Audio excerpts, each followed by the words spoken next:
welcome to a new vlog. So it's now the 13th of November. I've just finished penciling the last of the pages for the anthology submission, so that's going quite well. That's 16 pages in 13 days, so that's good going. I'm very happy about that. And we'll start inking probably Thursday. I've got to do it behind the sofa today and get that out Wednesday. So yeah, next 2 days will be on behind the sofa. Get this episode out for last week's for Sunday's Doctor Who, which was brilliant. Yes, please, more of that, please. Thank you, please. Kind regards. And the problem with having when Doctor Who is really good is it's really hard to come up with a story. It's really hard to come up with a gag or a joke. So yeah, make my life difficult, why don't you, for a Chibnall? So yeah, that's that, and it's the 13th. Yesterday it was announced that Stan Lee had died, aged 95, and so in keeping step with everybody else on the planet, I suppose I should share some kind of thoughts or recollections of the man himself. I've never been to a comic convention, and I've never met any comic artists or producers or writers or anything like this, so I've never met Stan Lee. So, but I do remember watching Marvel cartoons when I was a kid. I remember Spider-Man and His Amazing Friends, which I just thought was great. It's great theme music, great sound effects, cool stories, and a whole sort of Spider-Man with fire and ice sidekicks sort of thing. It was great. But I also remember The Incredible Hulk. It had a really boom, boom, boom, boom, boom theme music, you know, really a heavy theme song, you know. And that was unique because at the start of every episode of The Incredible Hulk there was a narration by some guy called Stan Lee. I never knew who Stan Lee was. He was just some guy. Hi, Stan Lee here, and you talk about some stuff, and we see Bruce is, you know, so Bruce is in the desert doing some driving or something. Yeah, well, I can't do the voice. Oh, can I? No, I can't. It took a while to realise that it's not Stan Lee, it's Stan Lee.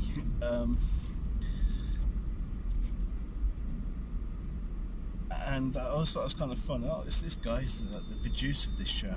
Oh. And they get into the voiceover. Oh, he must really like these characters. I didn't think of it, and I didn't think much more about it because I didn't really read Marvel Comics as a kid. I read The Dandy, Beaner, Wizard and Chips. The Marvel Comics I did read were not the mainstream Marvel Comics like Captain America or Spider-Man. They were things like Ghostbusters, Transformers, Thundercats. I just remember buying a couple of issues of Mad Balls as well. And the one thing I did at that time when I read the comic was I would read the comic. One thing I didn't do was read the credits page. I didn't care who wrote the story. I didn't care who coloured it. I didn't care who inked it, traced it, lettered it, coloured it, did any of that business. Didn't matter. Was the story fun? Did I enjoy it?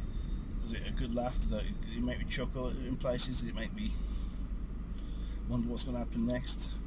Did the story grip me? Then that's all I needed from the book. I didn't need to know it was drawn by, you know, John Buscema or John Romita Jr. or somebody, you know, or I suppose in the late 80s to early 90s. So yeah, it wasn't written by or wasn't drawn by John Lee or Rob Liefeld or anything like this. I did not care who drew it. I did not really care who inked it or coloured it. It was just, do I like this book? Do these characters look cool? And I think Stan Lee really sort of became a person of the zeitgeist more in the 90s. I think it was helped by his appearance on was cameo on The Simpsons, and then his appearance on Mallrats, which is a cool film. I really dig it. I think it's a cool film, and I think it really encapsulates like a piece of 90s history. You know, going to the mall, hanging with your friends, barely shopping, yeah, all that sort of stuff. Although we never had TV shows being broadcast from Merry Hill, but you know, it is what it is. So yeah,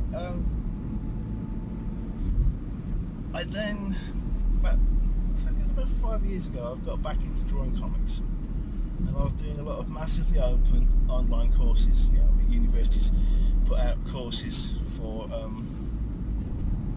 people to take online for free.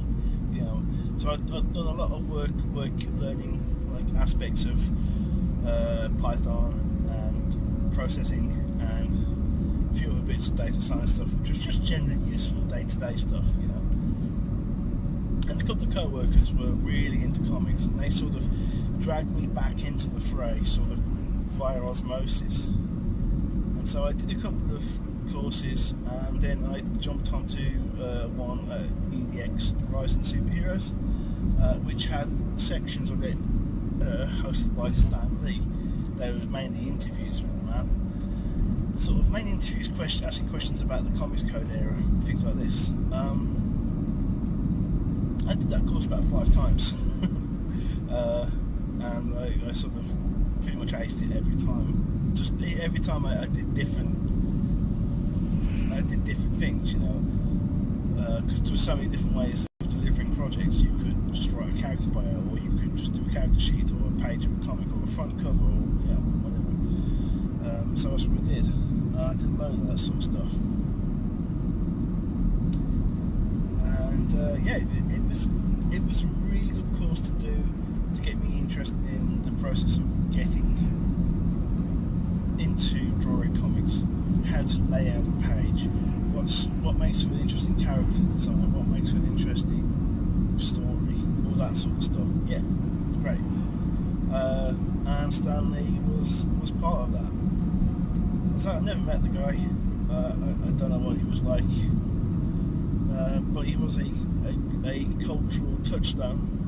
I don't want to say icon, it makes it sound like overly messianic, but touchstone I think is a pretty good one, good phrase to use. And no doubt half the internet right now are busy filming their own little tributes and saying goodbye to the man. So I'm doing the same. Excelsior, Stanley. Excelsior.